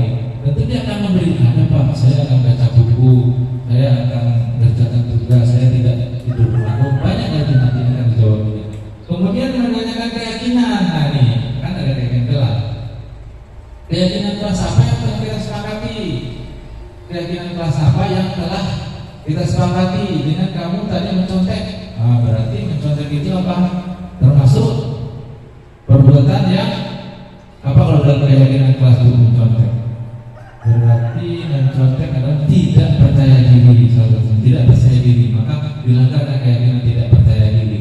Nah, oleh sebab itu kita kembalikan keyakinan kira-kira menurut kamu apa yang bisa kamu lakukan untuk memecahkan masalah kamu ini? Maka dia akan berusaha berpikir bagaimana. Kemudian dengan cara tadi juga, kira-kira siapa yang bisa membantunya untuk seperti itu, baik di sekolah atau di rumah. Dan yang terakhir, kapan mulai kamu terapkan ini? Nah, dia akan berpikir, berjanji kepada dirinya, mulai besok kah, mulai atau kapan, mulai seperti itu. Kita lanjut. Di sini ada, ini dia. Menstabilkan identitas. Guru berkata, berbuat salah itu hal yang manusiawi. Tidak ada manusia yang sempurna. Bapak Ibu juga pernah buat salah. Kita pasti bisa menyelesaikan permasalahan ini. Bapak Ibu tidak tertarik untuk mencari tahu siapa yang benar dan salah. Nah, ini penting, Bu. Jangan buat siapa yang benar dan salah kalau pandangan. Di sini Bapak bukan mencari siapa yang salah, tapi Bapak ingin membantu untuk kamu menyelesaikan masalahnya. Begitu. Jadi yang berikut, kalau kamu menyalahkan dirimu sendiri terus-menerus, apakah kamu bersikap baik pada dirimu sendiri? Ya tentunya ini tidak baik untuk dirinya. Kita lanjut. Itu tadi menstabilkan, kemudian validasi. Di sini kamu bisa saja kan melakukan hal yang lebih buruk, tapi kamu tidak melakukannya. Kamu pasti punya alasan mengapa melakukannya. Apa yang penting bagi kamu? Kamu boleh tetap berusaha menjaga sikap itu, tapi tambahkan sikap yang lain yang baru. Maukah kamu belajar cara lain untuk mendapatkan yang kamu butuhkan tanpa harus memukul atau menyakiti orang lain? Apakah kamu bisa melakukan dengan lebih baik besok lagi? Nah, ini pertanyaan validasi. Berikutnya pertanyaan menanyakan keyakinan. Apa nilai yang kita sepakati di kelas? Nilai universal apa yang telah kita sepakati? Kelas yang ideal itu seperti apa sih? Nah, kamu juga ingin jadi anak seperti apa? Apa yang kamu rasakan ketika kamu melakukan itu? Kamu menjadi orang yang seperti apa? Kita lanjut. Nah, ini apa ini? Ada intervensi. Kita lanjut refleksi. Nah, mungkin sudah di penghujung materi Bapak Ibu. Nah, untuk menyampaikan refleksi nanti ada beberapa teman. Nah, di sini satu, sebagai seorang guru, kebijakan apa saat ini di sekolah Bapak Ibu yang harus diperbaiki terkait budaya positif? Nah, Bapak Ibu sekalian, jawab boleh, bertanya boleh di ujung. Refleksi sambil ada mungkin yang mau bertanya.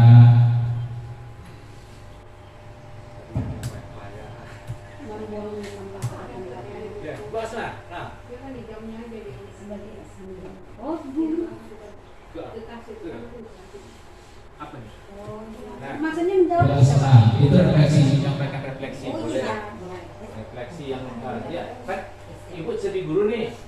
Kebijakan apa di sekolah kita ini yang harus diperbaiki? Kira-kira menurut Ibu yang masih kurang terkait budaya positif lah, terkait budaya positif. Menurut pendapat saya sebagai seorang guru, kebijaksanaan apa saat ini di sekolah Bapak Ibu yang harus diperbaiki terkait budaya positif? Menurut pendapat saya, yang paling utama kita tingkatkan yaitu tentang kebersihan. Contohnya saja besok hari Jumat ya Pak ya. Piket adalah 3 orang, yang pertama sekali saya, yang kedua Ibu Rohani, ketiga adalah Ibu Rika. Namun kedua orang tersebut karena ada halangan ataupun pekerjaan di luar, mereka tidak datang. Tentu saja saya yang piket 1 orang tidak bisa mengarahkan anak murid itu sebagaimana mestinya supaya bersih. Maka saya juga minta bantu kepada guru yang tidak piket, mohon bantuannya untuk membantu saya tepatnya pada hari Jumat itu jadi. Terima kasih. Terima kasih sama-sama yang telah memberikan refleksinya, yaitu tentang budaya positif, yaitu nilai kebersihan ya. Nilai kebersihan di sini Ibu Bu Asma menginginkan agar kita membuat suatu kasih kerjasama ya. Baik, ini akan kita laksanakan nanti mudah-mudahan ke depannya. Ada lagi Bapak Ibu yang ingin merefleksi, silakan. Yuk, di penghujung. Ibu Marta sudah.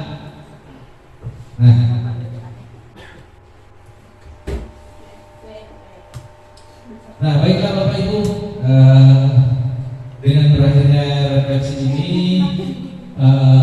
di sini saya menutup materi ini. Semoga apa yang saya sampaikan tadi sedikit bisa membantu pemahaman Bapak Ibu berbagi ya, dan semoga dapat kita terapkan nantinya secara perlahan, secara sedikit demi sedikit. Kita mulai dari diri kita bersama membangun sekolah ini, bagaimana sekolah ini supaya lebih maju ke depannya, dapat mencerdaskan bangsa dan bersaing di era milenial saat ini. Terima kasih, hanya itu yang dapat saya sampaikan.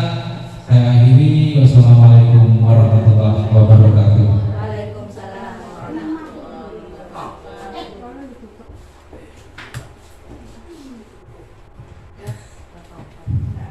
Terima kasih kami ucapkan kepada Bapak Jubir SPD yang telah menyampaikan materi pada hari ini. Semoga apa yang disampaikan kepada Bapak tersebut dapat kita pahami, kemudian dapat kita laksanakan di kelas kita masing-masing, dan semoga sekolah kita menjadi sekolah percontohan yang terbaik yang membudayakan positif dan menghilangkan hukuman di kelas kita masing-masing. Seterusnya, hanya ini yang dapat saya sampaikan. Lebih dan kurang saya mohon maaf apabila ada kesilapan kata, dan saya akhiri. Wabillahi taufiq wal hidayah. Assalamualaikum warahmatullahi wabarakatuh.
Selamat pagi anak-anak. Pagi, Pak.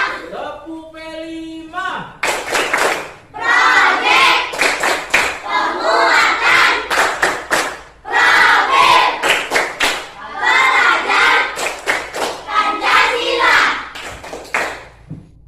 P5. Yes, hebat, luar biasa, mantap. Baiklah anak-anak, hari ini Bapak akan mengajak kamu semua untuk membuat keyakinan kelas. Nah, selama ini kan di sekolah kita adanya peraturan kelas. Nah, ini peraturan kelas berbeda dengan keyakinan kelas. Ya, silakan Dimas. Apa yang ditanyakan? Apa bedanya peraturan kelas sama keyakinan kelas? Oh, apa bedanya peraturan kelas dengan keyakinan kelas? Ya, bagus sekali pertanyaannya. Tepuk tangan dulu buat Dimas. Baiklah, Bapak akan menjelaskan apa itu peraturan kelas dan apa itu keyakinan kelas. Peraturan kelas itu dengan keyakinan kelas sama-sama bertujuan untuk mendisiplinkan. Tetapi peraturan kelas itu yang dibuat oleh sekolah dengan pihak sekolah serta guru saja, sehingga kamu semua dan guru juga ikut dengan peraturan tersebut. Sedangkan keyakinan kelas itu akan dibuat secara bersama-sama. Kita akan membuatnya bersama-sama ya. Baik murid dan guru akan membuat dengan kesepakatan bersama. Jadi keyakinan kelas itu nanti kita buat secara bersama-sama dan kita diharapkan mampu untuk melaksanakan keyakinan kelas itu. Nah, yang mana keyakinan kelas itu adalah bersih tentang disiplin-disiplin positif, yaitu perbuatan-perbuatan baik, perbuatan-perbuatan positif yang akan kita terapkan di kelas kita. Contohnya apa perbuatan positif? Mas, silakan nih Mas. Membuang sampah pada tempatnya. Oh, membuang sampah pada tempatnya. Bercakap jarak. Tidak berkata kasar atau kotor, ya Angel. Tidak boleh merusak fasilitas sekolah. Tidak merusak fasilitas sekolah, ya. Ya ada lagi. Ya silakan Dinda. Menghargai pendapat teman. Menghargai pendapat teman, ya menghargai pendapat teman. Ada lagi? Oh ya Tasya. Tidak tepat waktu. Melaksanakan piket, ya. Menghargai teman yang sedang piket. Tuh, ya, lagi. Menghormati guru. Tidak ribut di dalam kelas. Tidak ribut di dalam kelas. Tidak boleh makan di kelas, Pak. Tidak boleh makan di kelas. Jujur dalam belajar. Jujur. Ya. Tidak mengerjakan PR di dalam kelas. Oh, tidak mengerjakan PR di dalam kelas. Ya. Harusnya di rumah ya. Ya, harusnya di rumah PR-nya. Ada lagi? Nah, baiklah. Sudah banyak contoh-contoh kegiatan atau perbuatan yang baik yang harus kita terapkan di kelas. Nah, untuk itu Bapak akan membagikan kertas. Kamu akan tulis di situ. Nanti kita akan tempel di papan. Kamu tulis 1 atau 2 hal-hal positif yang ada di kelas kita yang akan kita laksanakan. Nah, sehingga nanti kita bisa rangkumkan, kita satukan menjadi keyakinan kelas. Bisa? Bisa, Pak. Baiklah, Bapak akan membagikannya.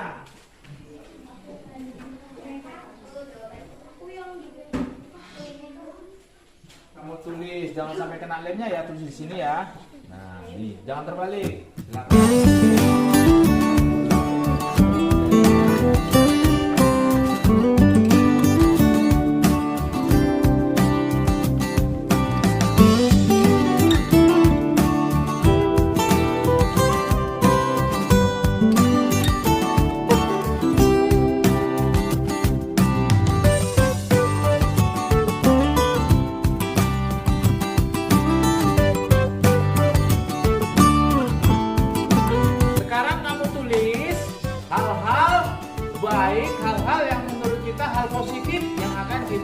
Terapkan di kelas kita secara bersama-sama. Nah, silakan ditulis pada kertas yang sudah Bapak bagi.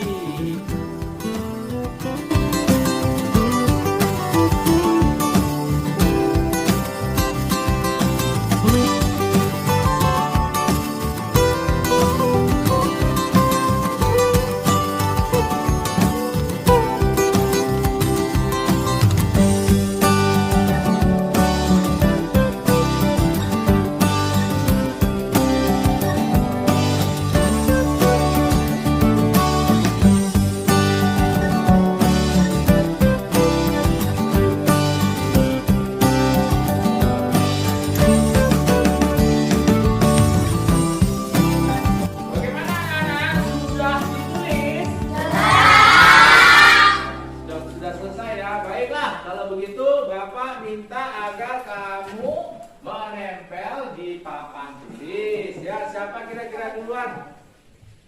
Ya dari sini. Najwa. Silakan ditempel di sini.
kebaikan ataupun nilai-nilai positif yang akan kita jadikan satu keyakinan kelas di kelas kita. Nah, di sini tadi ada boleh makan di jam belajar, sopan serta santun. Ini tidak makan dalam kelas. Nah, begitu. Ini nanti akan kita satukan menjadi kalimat yang universal, artinya bisa dipahami dan dilaksanakan oleh semua murid di kelas 6. Bisa dipahami? Bisa. Nah, kalau begitu mari kita bentuk nilai-nilai keyakinan, kita rangkum dalam kalimat untuk menjadikan keyakinan kelas. Kan mengambil beberapa nilai-nilai kebaikan yang sudah ditulis, kemudian kita akan menyatukan. Kalau yang dia sama kita akan satukan, nanti kita akan buat kalimatnya. Yang pertama di sini tidak boleh makan jajan, sopan dan santun. Nah, ini boleh ya. Tidak boleh makan jajan, kita pisahkan di sini.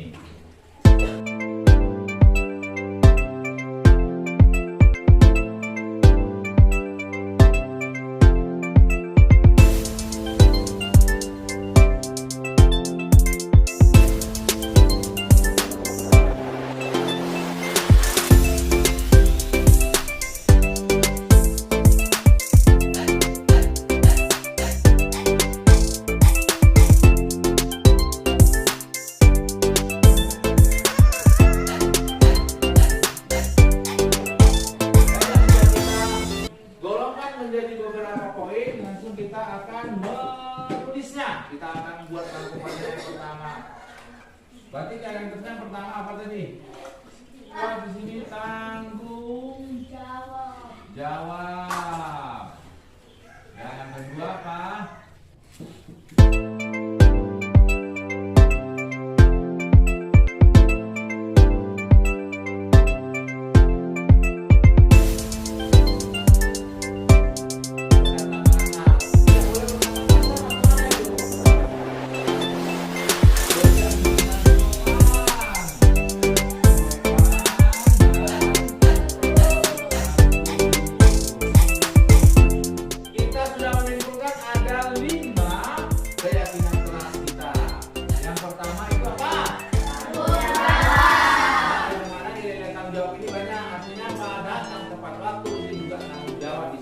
Kemudian melaksanakan tugas tiket, itu termasuk dalam tanggung jawab.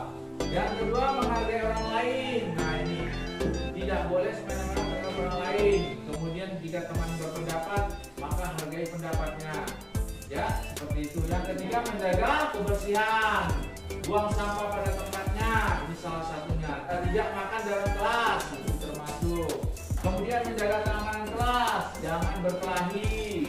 Apalagi tidak merusak bangku, tidak merusak mencoret-coret meja. Itu menjaga keamanan ya, keamanan. Kemudian 5, sopan dan santun, tidak berkata kasar. Kemudian berbicara dengan sopan. Kemudian saling menghormati. Nah, baiklah, nanti yang kelima ini akan Bapak tulis, kemudian akan ditempel di kelas. Bagaimana anak-anak? Sudah paham? Bisa kita yakini? Sudah paham. Nilai yang 5 tadi ini menjadi keyakinan kelas kita. Keyakinan ini bisa nggak 5 keyakinan ini kita tanamkan pada diri kita? Bisa. Bisa, bagus. Nah, kalau sudah bisa, kita mengakuinya bisa. Ketika nanti ada pelanggaran, maka akan ada konsekuensinya. Apa itu? Nanti kita akan tuliskan juga konsekuensinya jika melanggar keyakinan yang sudah kita sepakati. Baiklah anak-anak, untuk pembuatan keyakinan kelas kita telah selesai. Tinggal nanti Bapak akan cetak dan akan ditempel di kelas kita. Sekian dulu, terima kasih.